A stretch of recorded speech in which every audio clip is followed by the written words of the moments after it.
بسم اللہ الرحمن الرحیم۔ السلام علیکم ناظرین، welcome back to another video. میں ہوں حاجی صاحب اور آپ دیکھ رہے ہیں بول جیو بول۔ انڈیا میں ایک اور نربھیا زیادتی کا شکار دلت لڑکی دم توڑ گئی۔ انڈیا میں اجتماعی زیادتی کا نشانہ بننے والی 19 سالہ دلت لڑکی منگل کے روز دم توڑ گئی۔ 2 ہفتے قبل ان کے ساتھ اتر پردیش میں اونچی ذات کے 4 افراد نے اجتماعی زیادتی کی تھی۔ اس واقعے پر انڈیا میں انسانی حقوق کے کارکنوں، سیاستدانوں اور بالی ووڈ ستاروں میں غم و غصے کا اظہار کیا ہے۔ خبر رساں ادارے AFP کے مطابق انڈیا کے 200 ملین دلتوں کو عرصہ دراز سے امتیازی سلوک کا سامنا ہے۔ انسانی حقوق کے کارکنان کا کہنا ہے کہ کرونا وائرس کی وبا کے دوران ان کے خلاف حملوں میں اضافہ ہوا ہے۔ انڈیا کی شمالی ریاست اتر پردیش میں 14 ستمبر یہ واقعہ پیش آیا۔ حکام کے مطابق اس کیس میں ملوث 4 افراد کو حراست میں لیا گیا ہے۔ گردن اور ریڑھ کی ہڈیوں کے زخم کی وجہ سے متاثرہ لڑکی مفلوج ہو گئی تھی۔ پیر کو لڑکی کی حالت خراب ہونے پر انہیں دلی پہنچایا گیا۔ اس سے پہلے ان کا علاج ایک مقامی ہسپتال میں ہو رہا تھا۔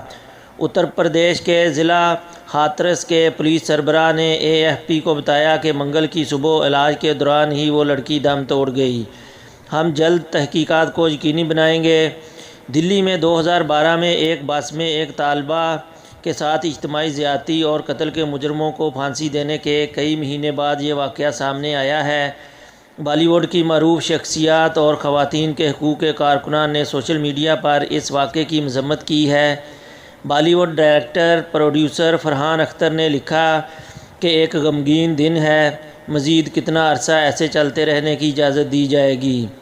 انڈین نیوز چینل NDTV کے مطابق بالی ووڈ اداکارہ سویرا بھاسکر نے اس جرم کو شرمناک قرار دیتے ہوئے کہا کہ آج ایک اور نربھیا نے اپنی آخری سانس لی۔ واضح رہے کہ 16 دسمبر 2012 کو دلی میں ایک چلتی بس کے اندر ایک 23 سالہ لڑکی کے ساتھ جنسی زیادتی کی گئی، جس کے بعد اسے سڑک پر پھینک دیا گیا۔ اس واقعے کے بعد لڑکی کا انتقال ہو گیا تھا۔ سماجی کارکنان کویتا کرشنن نے کہا کہ یہ حملہ دلت خواتین کے خلاف بڑے پیمانے پر تشدد کی عکاسی کرتا ہے۔ اپوزیشن پارٹی کی رکن پرینکا گاندھی نے اس حملے کا الزام اتر پردیش میں امن و امان کی خراب صورتحال پر عائد کیا ہے۔ اتر پردیش میں وزیر اعظم نریندر مودی کی بھارتیہ جنتا پارٹی کی حکومت ہے۔ 2018 میں 34,000 ریپ کے کیسز انڈیا میں رپورٹ ہوئے ہیں، لیکن ان اعداد و شمار کو انتہائی کم سمجھا جاتا ہے کیونکہ ایک بہت بڑی تعداد سامنے آنے سے ڈرتی ہے۔ ناظرین، یہ تھی اب تک کی ایک نیوز جو آپ کے ساتھ شیئر کی گئی ہے۔